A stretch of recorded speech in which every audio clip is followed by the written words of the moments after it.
Alright, before we start on this Starscream right here, let me show you this bazooka. Thaddeus Carter pointed out that I had these missiles in there incorrectly, and I was like, huh? Because this is how they come packaged. And I was like, yeah. But then they gave me an epiphany, and I was like, duh. You're supposed to move them down here.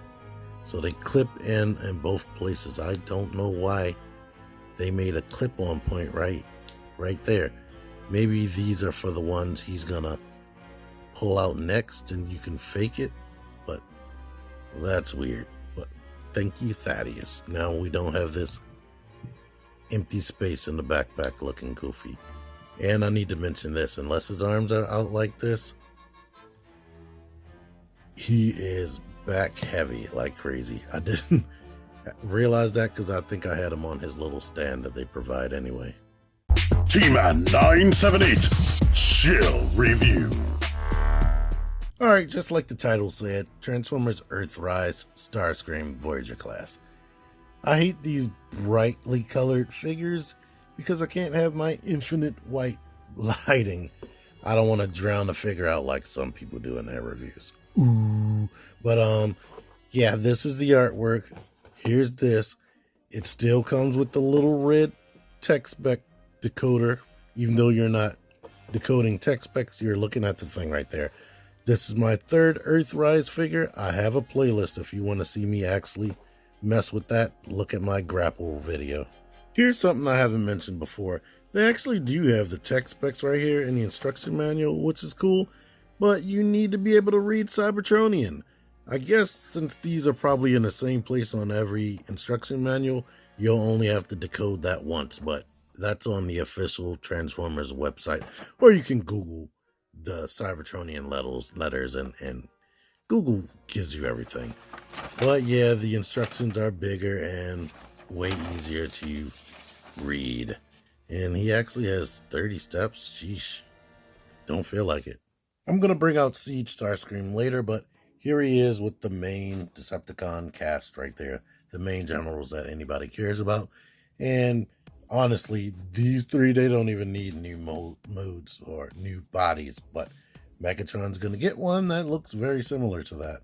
I'm going to say all the good things first, and then I'm going to come with the bad stuff when I bring out the other Starscream. But here's this comparison right here to the other two figures I have. If you missed these two videos, playlist, again, I'm going to link that at the end of the video. But much like these two, here's what it seems like Hasbro is doing. Hasbro and Takara told me.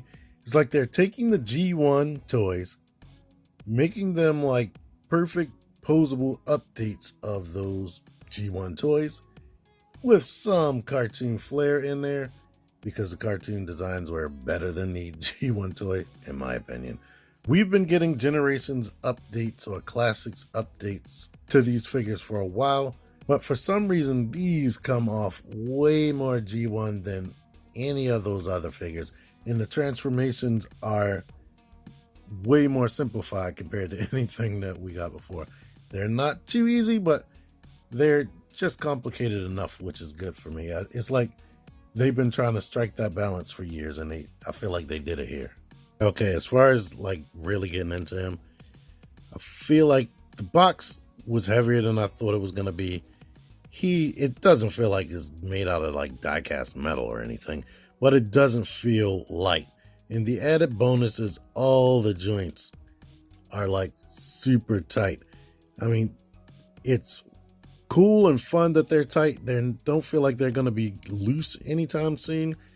But the negative is it doesn't make the ease of play any better. But they're tight, so I can't complain about that. I like it. Like, I can shake this around and you see nothing's moving, and that's freaking awesome. Getting in closer on the details, why I said it reminds me of the G1 toy. I mean, I know the classic Seeker could do this, but you see this? This is just like the G1 toy where that protrudes even further out. And the wings are huge. That's just like the G1 toy. I like this detail right there. This is painted. That's painted in there. And these vents right here are painted. That really screams to me.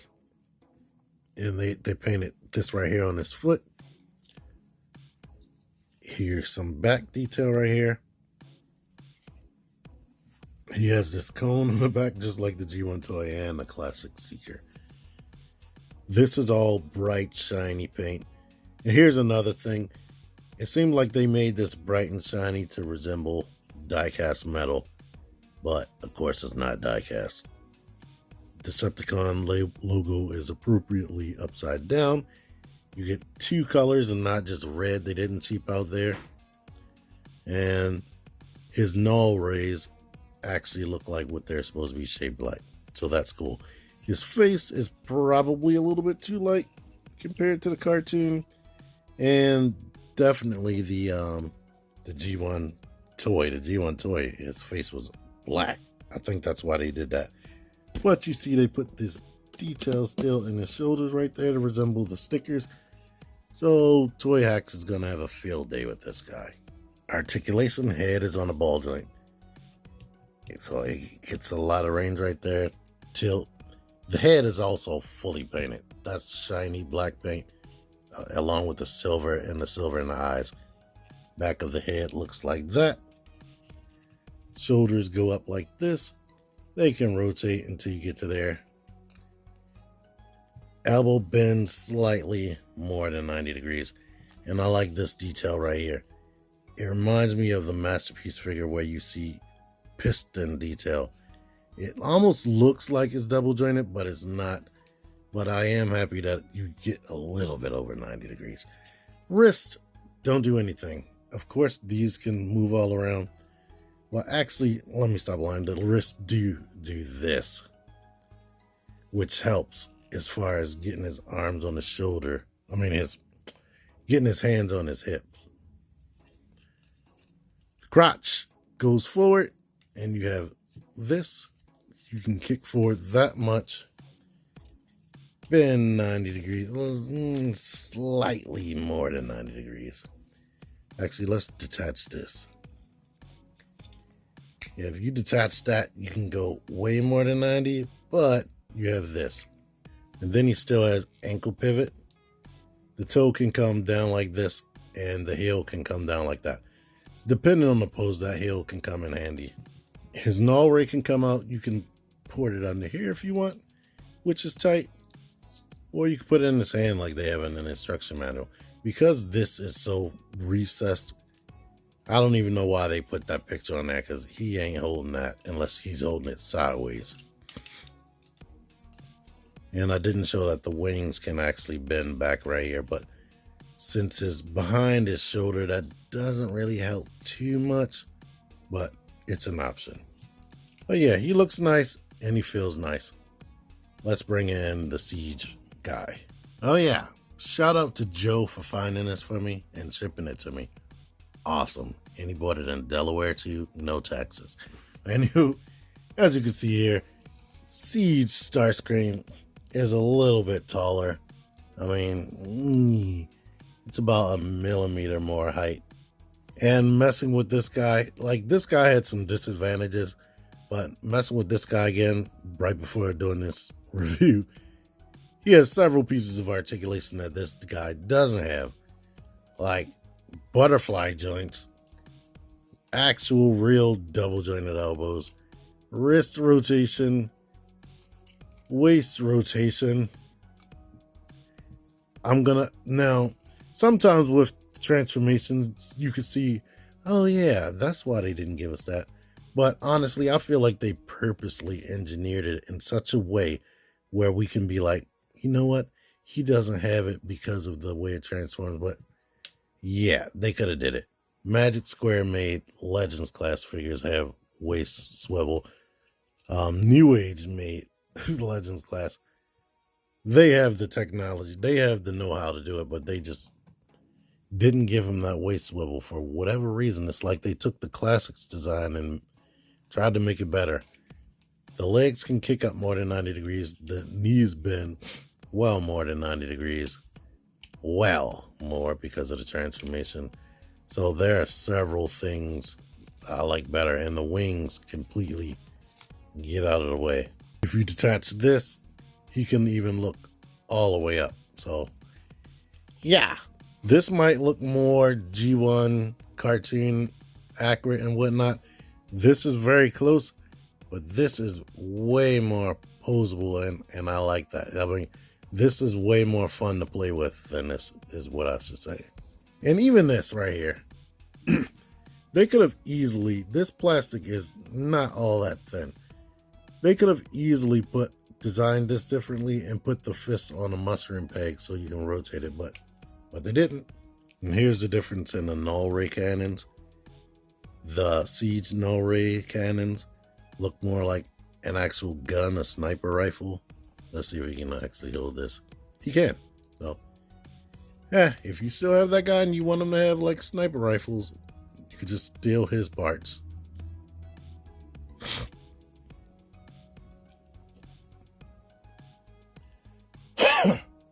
I've been wanting G1 looking Voyagers for a long time, so I'm debating on whether I'm going to be selling him in Thundercracker.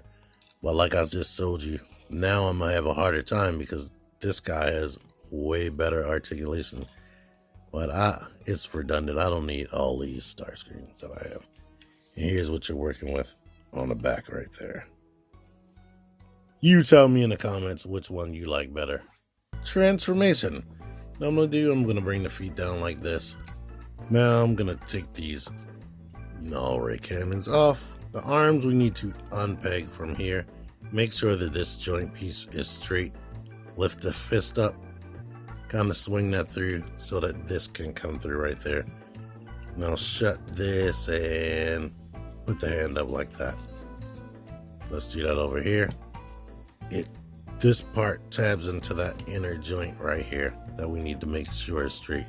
Lift that up, rotate that through, cover this, and put the fist up like that. Now we can take the front of the jet, put that like that.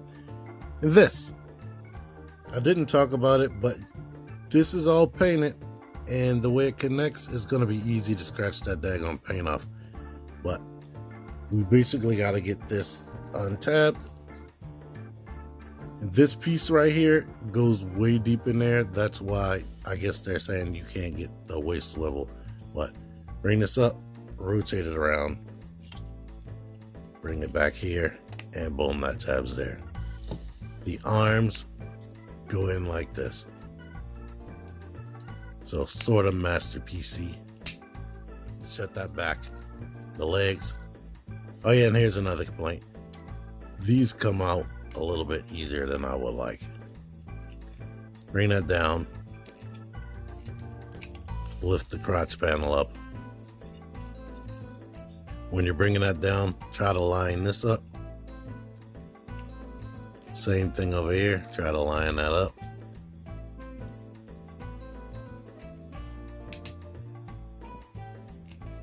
Now we can squeeze the legs together. This is going to keep coming loose until you bring the wings down. We can shut these, shut that over top of that, and now we can rotate the wings up this way, and they tab in the side. Bring the wings up this way, tab in the side. Bring these wings down, them wings down. Rotate this. Now here's what's annoying. There's almost no way to, you got to clip this little tab inside of there and bring this into there. There's almost no way to do that without pushing it off the mushroom peg. So that's really G1 accurate. Squeeze this up and force it into the place. Do the same thing over here. Force this down while shoving the wing into place. And pretty much you're done, besides the null rays that you can either tab here. You can tab it into there if you want. It would have been nice if they gave us the missiles. That would have been cool, because you could tab these here and still have those missiles. So I wonder if that's something they planned on and then scrapped it, because here's a ton of freaking ports. Now I know the ports are probably for the weaponizers and whatnot, but man, oh yeah, here's what you're working with. That is highly G1 toy accurate looking. Flip it up this way, Yep. Yep. He has no landing gear. It looks like he would, but he doesn't. Where it rests on these little notch things right here on the knees, and this little piece that stays there in robot mode. So it's like that. Here's basically what you're working with. There's sort of seat. Yeah, that is a seat detail right there, and a little steering detail. You know, that's the peg. Never mind. But the cockpit does not open. It looks like it would, but it doesn't. And you can still see the head right here, just like the G1 toy. Well, let's let you see this. He has ports there, the port on the back, the 2 ports that the cannons are in, 2 ports back here, and that looks like a port, but I couldn't get anything to fit in there. Hold on. Well, here's a Battle Master. Port that there, it can shoot. And let's see if this will stay right there. Nah, it's too loose. One thing to point out, with them trying to make these things the best they can while still cutting corners in certain places, the back of the guns are like hollow, and you see that a lot in jet mode. Unless you turn it this way, then you don't see that hollowness, but yeah, that's a thing. But here is the Seeds version. Since they have a drastically different design where this basically turns into a brick with wings, this one's going to be longer. Because this is a more condensed, he feels heavier in this mode than the Earth Starscream. But yeah, and you know what? The only way you can have him having rocket things is if you lift these heels up right there. Then you could put like rocketing effects back there, but yeah, that probably wouldn't look right from this direction. So that's unfortunate if you want to make him look like he's blasting off. Let's do this while I'm thinking about it, since I talked about their weight. Earthrise Starscream is 4.7 ounces, and this one is 4.8, so not that much difference. Let me do that again. 4.7, 4.8, so he's just 0.1 ounce heavier. As far as grams, Siege is 137. Earthrise is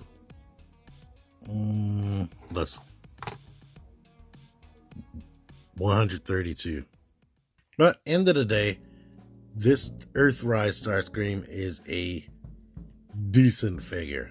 It's not extraordinary, it's not mind-blowing, especially when you have things like third-party Legends class figures that are spot-on little masterpieces. There honestly is no reason, especially with this, that they couldn't have redesigned him to have more articulation. I feel like that was done purposely to make the transformation a little bit easier. So I do respect that, because people don't want to spend all day transforming these things. But it would have been nice to see what they could have done. But honestly, if you super duper like this, I can't even recommend that you rush out and get the Earth one, because this is a really good figure right here. It's just not from Earth like you remember him being on the cartoon. That is the downside. So yeah, but anyway, it's still a great figure. But yeah, I'm about to repeat everything I said, so I'm gonna just shut up. Thank y'all for watching this. Until next time, T-Man 978 out of here. Click the videos.